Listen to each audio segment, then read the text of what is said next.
కంపెనీయే బాధ్యత వహించాల్సి ఉంటుంది. దీనివల్ల కోర్టు కేసులు, భారీ జరిమానా కూడా ఎదుర్కోవాల్సి వస్తుంది.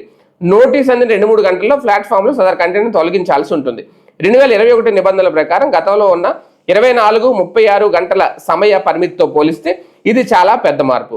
ఈ ఏడాది ఫిబ్రవరిలో కేంద్రం డీప్ ఫేక్స్ ఏఐ ద్వారా సృష్టించిన కంటెంట్పై కొన్ని నిబంధనలు తెచ్చింది.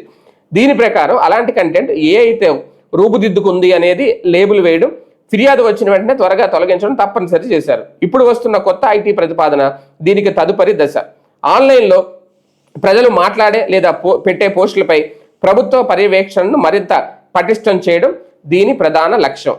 ఒక రకంగా ఉద్దేశం మంచిదే, గుర్తింపు ఇవ్వడం, అలాగే బాధ్యత పెంచడం. ఇలా ఉండడం వల్ల ఫేక్ పోస్టులు పెట్టేవాళ్ళు, ఇష్టం వచ్చినట్టు సోషల్ మీడియాలో వార్తలు పెట్టేవాళ్ళు కొంతవరకు కంట్రోల్ చేయొచ్చు. అదే నేపథ్యంలో ఇందులో కనుక రాజకీయాలు కూడా ఇన్వాల్వ్ అయితే కాస్తంత ఇబ్బంది అవుతుంది. అలాగే వీటిని కూడా వార్తా సంస్థలుగా గుర్తిస్తే ఇప్పుడు వార్తా సంస్థలకి ఇచ్చే ప్రివిలేజెస్ ఏవైతే ఉన్నాయో అక్రిడేషన్స్ లాంటివి అవి వీళ్ళకు కూడా ఇస్తారా, దానికి సంబంధించి కూడా ఏమన్నా ప్రామాణికాలు ఉంటాయా, అది కూడా చెప్తే బెటర్ ఏమో. అలాగే ఉద్యోగం ఎలా చేస్తావో చూస్తాం, చెప్పినట్లు వింటే వినండి, లేదంటే వెళ్ళిపోండి. దళిత మహిళా తహసీల్దారుల పట్ల టీడీపీ నేతలు దౌర్జన్యం అట. ఎక్కడిది?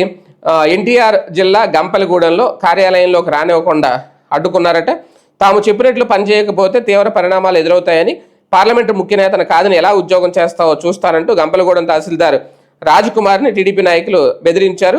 కార్యాలయం లోపలికి వెళ్ళనివ్వకుండా బయటే అడ్డుకొని వీరంగం సృష్టించారు. తమ మాట విన్నప్పుడు ఇక్కడ పని చేయడానికి వీలు లేదు అంటూ తేల్చి చెప్పారు. లోపల ఉన్న సిబ్బంది బయటికి రాకుండా తలుపులు వేసి మరీ దౌర్జన్యంగా కొనసాగించారు.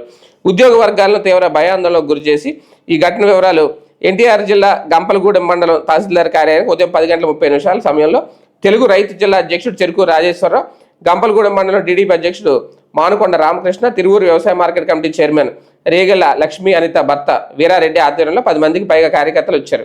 గట్టిగా కేకలు వేస్తూ తహసీల్దార్ రాజ్కుమార్ వచ్చారా అంటూ హంగామా సృష్టించారు. ఆమె ఇంకా విధులకు రాలేదని సిబ్బంది చెప్పడంతో కార్యాలయంలోంచి వారెవరూ బయటికి రాకుండా తలుపులు వేసి బంధించారు. ఇందులో కార్యాలయం వద్దకు చేరుకున్న తహసీల్దార్ రాజ్కుమార్ లోపలికి వెళ్లేందుకు ప్రయత్నించక అడ్డుకున్నారు. ఆమెతో తీవ్ర వాగ్వాదాన్ని దిగారు. తీవ్ర పదజాలంతో దూషిస్తూ తాము చెప్పిన పనులు చేయకపోతే తీవ్ర పరిణామాలు ఎదురవుతాయని హెచ్చరించారు. లోపలికి వెళ్లి కూర్చొని మాట్లాడదామని తహసీల్దార్ కోరినా వినిపించుకోకుండా రెచ్చిపోయారు. గంపలగూడెంలో ఉద్యోగం ఎలా చేస్తావో చూస్తానంటూ బహిరంగంగా హెచ్చరించారట. మాకు అనుకూలంగా పనిచేయని అధికారం మాకొద్దు, చెప్పినట్లు వినండి, లేదంటే వెళ్ళిపోండి. భూముల రీసర్వేలో మేము చెప్పినట్లు నడుచుకోనప్పుడు ఇక్కడ మీరు ఉద్యోగం చేయనక్కర్లేదు, మీరు లోపలికి వెళ్ళడానికి వీలు లేదు, మేము ఏ పని చెప్పినా మీరు చేయడం లేదు, మేము చెప్పినట్లు సర్వే చేయడానికి మీకు వచ్చిన ఇబ్బంది ఏంటి?